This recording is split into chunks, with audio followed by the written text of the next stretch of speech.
मुझे लगता है मुझे गुस्सा होना चाहिए, सिमरन ने डिक्लेयर करके शांति से शशांक से कहा और उसके साथ कार बोर्ड कर ली। सिमरन को ऐसा लग रहा था जैसे कार चलनी स्टार्ट हो गई है और इसके बाद वो अपने सामने लगी हुई स्ट्रीट लाइट्स को देखने लगी। इसके बाद सिमरन के मुंह से कहा निकली, ये कुछ ऐसा था जो कि बहुत ही जेंटल और शॉप था और उसके सामने चल रहे ट्रैफिक के साउंड की तरह झुकाव रखता था। मगर मुझे इस समय सिर्फ और सिर्फ सैडनेस ही फील हो रही है, बहुत गहरी सैडनेस। ऐसा कहते हुए सिमरन ने अपना सर शशांक के कंधों पर झुका कर रख लिया। इसके रिस्पॉन्स में शशांक ने अपना हाथ बढ़ाया और सिमरन के हाथ को पकड़ लिया। उसने आगे बढ़कर धीरे से सिमरन के हाथों को दबाया। ये इस बात का एक हल्का सा रिमाइंडर था कि वो हमेशा सिमरन के लिए उसके साथ रहने के लिए तैयार था। वो हमेशा उसकी साइड था और उसके लिए कुछ भी कर सकता था। दुखी होना एक ऐसी चीज थी जिसको शशांक आज तक कभी समझ नहीं पाया था। वो किसी भी ऐसी चीज पर दुखी क्यों हो जिसे वो ऑलरेडी कर चुका है।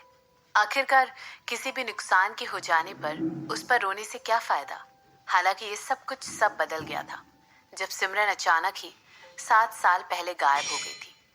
आप अपने आप को हमेशा ही इस बात के लिए कन्विंस कर सकते हैं कि आप किसी भी तरह के दुख को फील नहीं कर सकते हैं।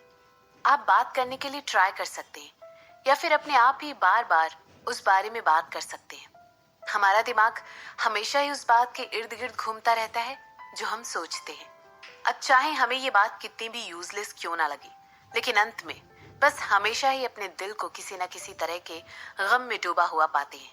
धीरे धीरे दर्द के साथ हम सिर्फ अपने दिलों को खून से लथपथ देख पाते हैं और वो भी बिना मरे। यही वजह है कि लोग हमेशा ही किसी भी तरह के दुख के साथ डील करने के लिए अलग अलग तरीकों का सहारा लेते हैं। कुछ लोग ऐसे होते हैं जो इन सब के बारे में भूल जाना चाहते हैं, जबकि कुछ लोग ऐसे होते हैं जो अपने ही आंसुओं के सैलाब में डूब जाना चाहते हैं। वहीं कुछ लोग ऐसे भी होते हैं जो इस गम की वजह से अपनी जिंदगी तक खत्म कर लेना पसंद करते हैं। और यही सिमरन के साथ 7 साल पहले हुआ था।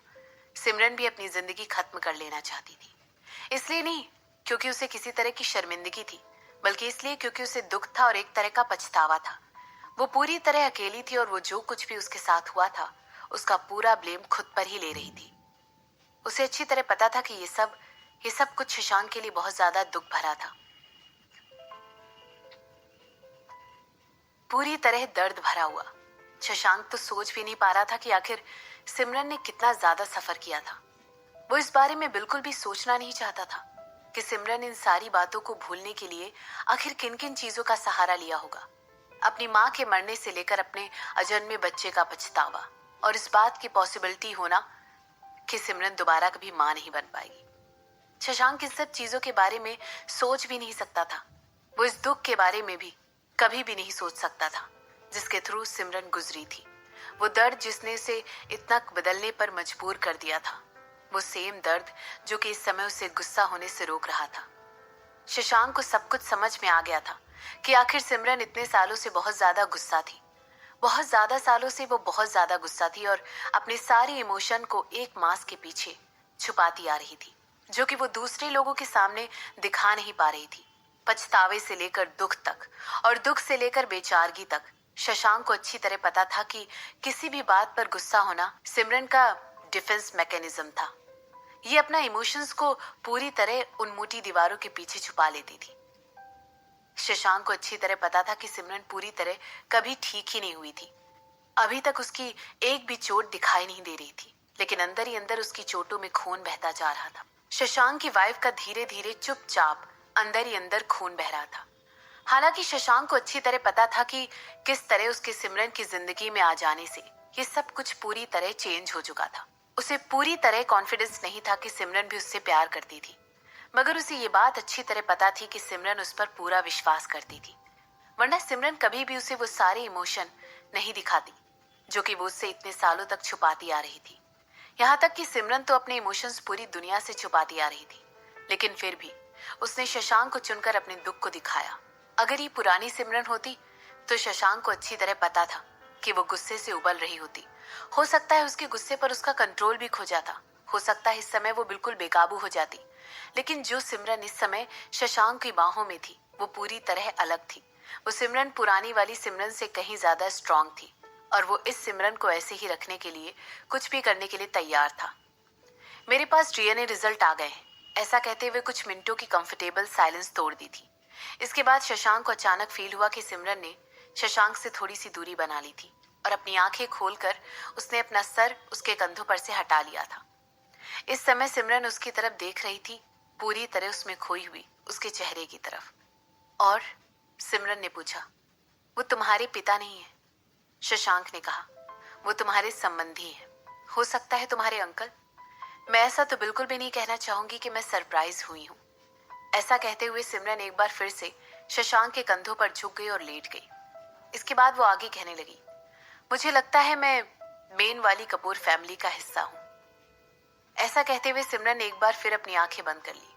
उसका चेहरा तो पूरी तरह शांत था, मगर बीच बीच में उभरती हुई उसकी आईब्रोज के बीच की लाइंस ये दिखा रही थी कि वो जरूर बहुत ही गहरी तरीके से किसी बात से व्यथित थी। कोई तो ऐसी बात थी जो उसकी चिंता का कारण बनी हुई थी। मैंने ऑलरेडी मनमीत से कह दिया है कि वो जोया की फाइल लेकर आए, शशांक ने कहा। इसके बाद वो आगे पूछने लगा, क्या तुम्हें जानना है कि मैं जानकी के साथ आगे क्या करने वाला हूँ? नहीं, तुम्हें उसके साथ जो कुछ भी करना है तुम कर सकते हो, सिमरन ने शशांक की बात का जवाब देते हुए कहा। शशांक ने अपना सिर हिलाया और इस समय उसकी आंखों में बेहद गुस्सा भरा हुआ था। उसने ऑलरेडी मनमीत से कह दिया था कि वो जानकी को तब तक जिंदा रखे जब तक वो रख सकता है, और इसके बाद शशांक उसे उस चीज की डोज देगा जिसे वो डिजर्व करती है। शशांक को फील हो रहा था कि सिमरन की ब्रीथिंग थोड़ी सी स्लो डाउन हो गई है और इसके बाद वो एक कंटिन्यूस रिदम में आ गई थी। हो सकता है सिमरन बहुत ज्यादा थक गई थी, इसीलिए शशांक ने सोचा कि वो उसकी बॉडी को धीरे से थोड़ा सा शिफ्ट कर देगा ताकि सिमरन और ज्यादा कंफर्टेबल हो जाए। करीबन 1 घंटे की ड्राइव के बाद फाइनली अपने घर पहुंच चुके थे। सोचा कि वो सिमरन को उठाएगा नहीं और वो उसे अपनी गोद में उठाकर अपने अपार्टमेंट लेकर जाने लगा। इसके बाद शशांक ने धीरे से उसे बिस्तर पर लिटाया और उसके कपड़े चेंज कर दिए। जब शशांक को पूरी तरह यकीन हो गया कि सिमरन बहुत ही कंफर्टेबल तरीके से लेटी हुई है, उसने तुरंत सिमरन के माथे पर किस किया और इसके बाद अपनी स्टडी में चला गया। इसके बाद उसने अपना फोन निकाला जो कि उसके सीक्रेट वोल्ट में रखा हुआ था और उससे एक नंबर डायल किया, मुझे तुरंत एक अपडेट दो। जैसे ही सामने वाले इंसान ने फोन उठाया, शशांक ने तुरंत उससे कहा, मिस्टर कपूर मिसेस कपूर को लेकर वो फिर दूसरों से मिलने गए थे और वो उन दोनों के साथ पूरी रात सोई थी। फोन पर दूसरे आदमी ने जवाब देते हुए कहा। इसके बाद वो आगे कहने लगा, मिस्टर कपूर इन दिनों बहुत ज्यादा शक करने के वाली हरकतें कर रहे हैं और वो हमेशा अपनी स्टडी में अकेले पाए जाते हैं। जहाँ तक मेरा सोचना है वो किसी से बात कर रहे हैं। हालांकि मैं उनकी फोन की किसी भी एक्टिविटी को ट्रेस नहीं कर पा रहा हूँ। हो सकता है वो किसी सैटेलाइट फोन का इस्तेमाल कर रहे हैं या किसी ऐसी चीज का जिसे आसानी से डिस्पोज किया जा सकता है। ऋत्विक, शशांक ने कुछ सेकंड की चुप्पी के बाद पूछा। वो एक बहुत ही शातिर बिजनेसमैन है, उसने ऑलरेडी अपने सारे क्लाइंट्स का अप्रूवल ले लिया है और हो सकता है वो अपने पिता के खिलाफ जाकर सीईओ की पोजीशन पर बैठ भी जाए। शायद उसे पता नहीं है कि कपूर इंडस्ट्रीज को मैडम को एक बहुत बड़ा दाम चुकाना है और ये सब कुछ तभी हुआ था जब वो अपने कनेक्शंस बनाने में बहुत ज्यादा बिजी हो गया था। शायद ये मिसेस कपूर की एडवाइस की वजह से हुआ है और वो इन दिनों हेमंत और रिद्धिमा के बहुत ज्यादा नजदीक आता जा रहा है। इन शब्दों को सुनकर शशांक तुरंत हंसने लगा और आगे कहने लगा, मेरी वाइफ कुछ ज्यादा ही कोमल थी। वो हेमंत रायचंद, वो तो बिल्कुल ही खाली आदमी है, उसके लिए थोड़ी सी मुसीबतें बढ़ाओ। किस तरह की मुसीबतें? सामने वाले आदमी ने पूछा। जानलेवा, शशांक ने अपने मुंह से ये शब्द निकाला और इस समय उसकी आवाज पूरी तरह ठंडी थी और उसकी नजरें अपने सामने लगी हुई सिमरन की एक फ्रेम की हुई फोटो पर थी।